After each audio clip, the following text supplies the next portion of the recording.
Hello दोस्तों, स्वागत है आपका नई वीडियो में। दोस्तों, आरपीएफ कांस्टेबल 6 मार्च 2025 के काफ़ी सारे क्वेश्चन हैं और साथ में जो एक्सपेक्टेड क्वेश्चन बन रहे हैं वे भी मैं इसी वीडियो में लास्ट में करवा दूंगा। दोस्तों, आज की सुबह की शिफ्ट का ये क्वेश्चन है। पहला क्वेश्चन आया था, भारत सरकार ने हाल ही में बायोटेक पर किस अंतर्राष्ट्रीय संगठन के साथ कानूनी समझौता किया है? इसका उत्तर हो जाएगा विश्व बैंक के साथ। आगे क्वेश्चन पूछा था, खुआंग त्योहार में किस वाद्य यंत्र का प्रयोग किया जाता है?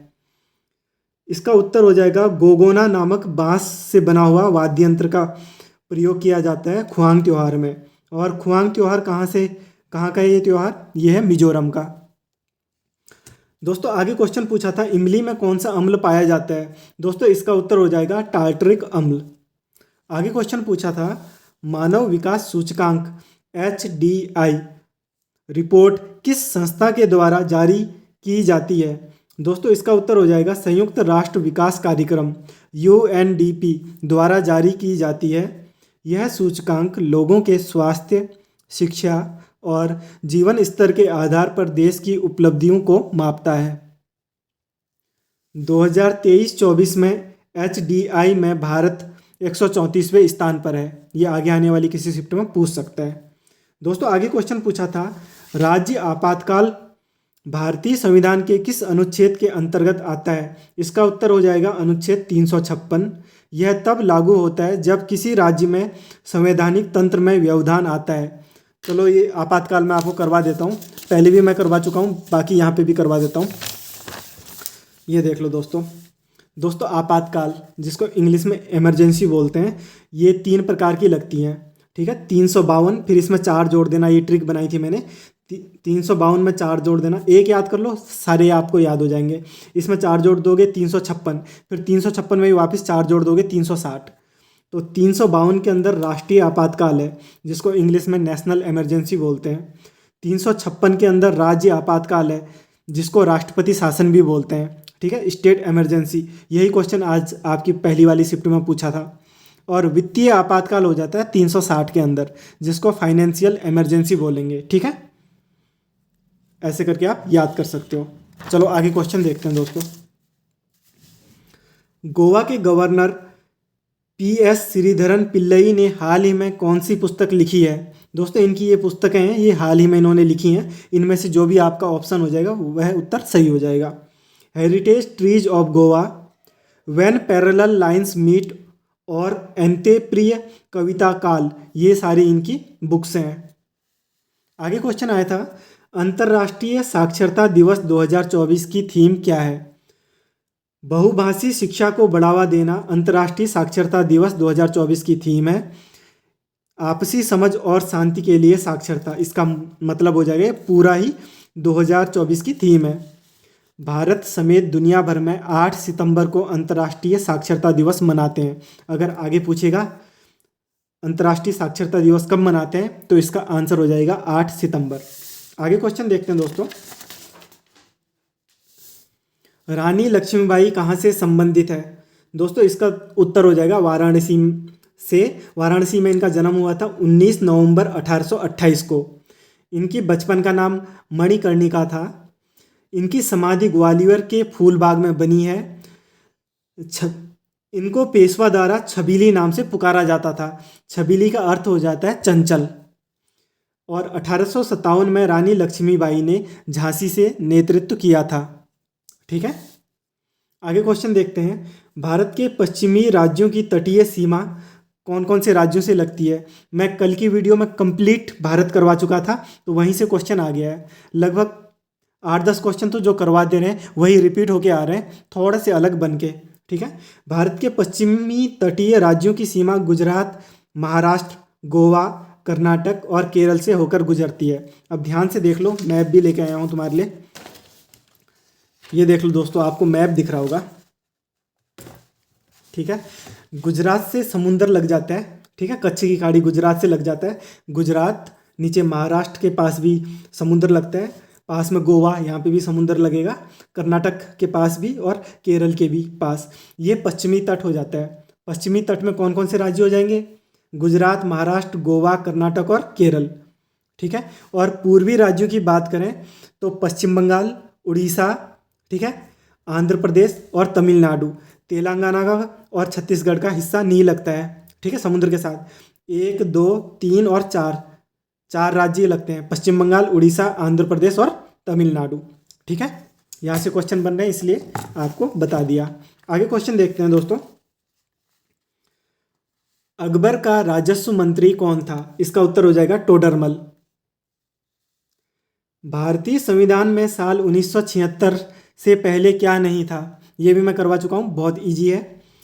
मौलिक कर्तव्य हो जाएगा दोस्तों, क्योंकि 1976 में 42वें संविधान संशोधन द्वारा भारत के संविधान में 10 मौलिक कर्तव्यों को शामिल किया गया था। ये भी मैं करवा चुका हूँ। आगे क्वेश्चन देखते हैं। हिमालय किस प्रकार के पर्वत का उदाहरण है? इसका उत्तर हो जाएगा वलित पर्वतों का एक उदाहरण है हिमालय। और 2011 की जनगणना के अनुसार भारत में पुरुष साक्षरता दर कितनी है? दोस्तों पुरुष साक्षरता दर देखें तो 82.14% हो जाती है, ठीक है। और महिला साक्षरता 65.46%, 46 बोलते हैं, दशमलव के बाद एक एक डिजिट लेते हैं ना, 65.46%, ठीक है। और कुल देखें तो 74.04%। आगे क्वेश्चन पूछा था आज, भारत के उत्तरी मैदान में चलने वाली गर्म, ये गर्म लिखा है, थोड़ा सा कट गया है, शुष्क हवाओं को क्या कहा जाता है? दोस्तों इनको बोलते हैं लू, लू विंड। ये कहाँ चलती हैं? राजस्थान, हरियाणा, यूपी के अंदर गर्मियों के टाइम में जो शुष्क हवा चलती है, अधिकतर ये चलती है राजस्थान और पंजाब के इलाकों में, ठीक है। आगे क्वेश्चन देखते हैं। विश्व मोहन भट्ट का जन्म कहाँ हुआ था? दोस्तों इनका जन्म हुआ था जयपुर में, ठीक है। जयपुर राजस्थान की राजधानी है। मोहन वीणा से ये संबंधित हैं। विश्व मोहन भट्ट कौन सा वाद्य यंत्र बजाते हैं? मोहन वीणा, ठीक है। नाम में ही मोहन है तो याद कर लेना, मोहन से मोहन वीणा। राष्ट्रीय ग्रामीण आजीविका मिशन NRLM की शुरुआत कहाँ हुई थी? दोस्तों कब हुई थी, ठीक है, ये क्वेश्चन पूछा गया था। इसका उत्तर हो जाएगा 2010 में हुई थी। यह एक केंद्रीय प्रायोजित योजना है। इसका मकसद ग्रामीण गरीबी को खत्म करना है। आगे क्वेश्चन पूछा था, काफी बार रिपीटेड क्वेश्चन है TCS का। सर्दियों में वर्षा किस कारण से होती है? दोस्तों इसका उत्तर हो जाएगा पश्चिमी विक्षोभ से। भूमध्य सागर से आने वाली हवाओं की वजह से ये बारिश होती है। इन बारिशों को गोल्डन ड्रॉप बोलते हैं और राजस्थान में इसको मावठ के नाम से भी पुकारते हैं। और यह गेहूं की फसल के लिए बहुत ज़्यादा इम्पोर्टेंट बारिश होती है, ठीक है। रबी की फसल के लिए बहुत ज़्यादा महत्वपूर्ण ये बारिश होती है। आगे क्वेश्चन देख लो। अबुल फजल ने कौन सी किताब लिखी? इसका उत्तर हो जाएगा अकबरनामा। भारतीय संविधान में राज्य के नीति निर्देशक सिद्धांतों को कहाँ से लिया गया है? दोस्तों इसका उत्तर हो जाएगा आयरलैंड से। भाग 4 के अंदर है, ये भी मैं आपको काफ़ी बार बता चुका हूँ, ठीक है। ये देख लो, यहाँ पे देख लो एक बार। भाग 4 के अंतर्गत है राज्य की नीति के निदेशक तत्व, इनको बोलते हैं इंग्लिश में directive principles of state policy बोलते हैं, DPSP। ये हमने आयरलैंड से लिए हैं। इसके अंदर संविधान 36 से 51 है, ठीक है। इंपॉर्टेंट आर्टिकल 31A हो जाता है, जिसके अंदर फ्री लीगल एडवाइज है।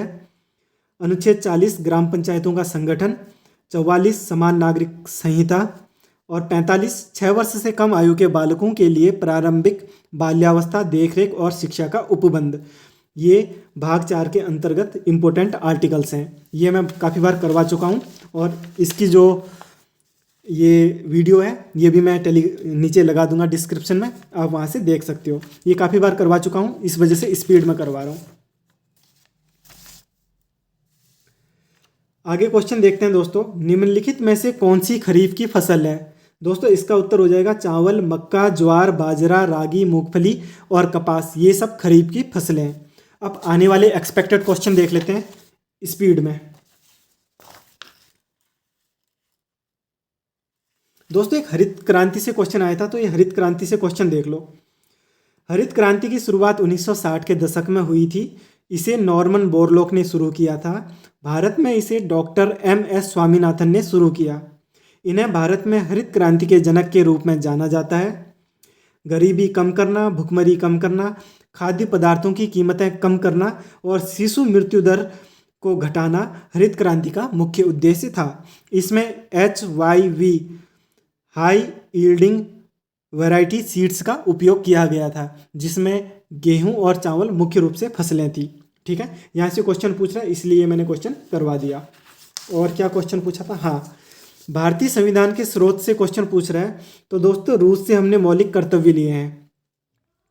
हमारा रूस बहुत अच्छा देश है, दोस्त है, इस वजह से रूस कर्तव्यों का पालन करता है हमारे। हमको जब भी गोला बारूद की ज़रूरत पड़ी तो हमने रूस से मांगे और रूस ने हमको गोला बारूद दिए थे, भले वो लड़ाई हमारी पाकिस्तान से हो या चीन से हो। इस वजह से आप इसको इस ट्रिक से याद कर सकते हो।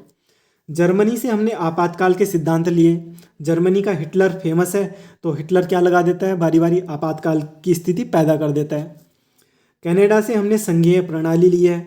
आयरलैंड से हमने राज्य के नीति निर्देशक सिद्धांत लिए हैं, ये क्वेश्चन पूछा गया था।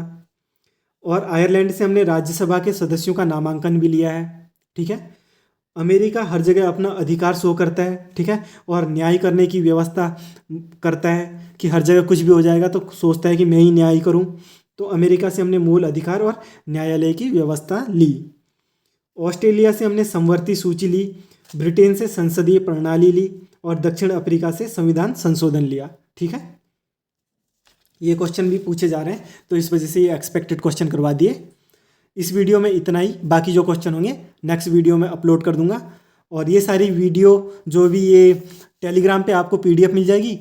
और वीडियो को लाइक और शेयर ज़रूर कर देना। थैंक यू दोस्तों।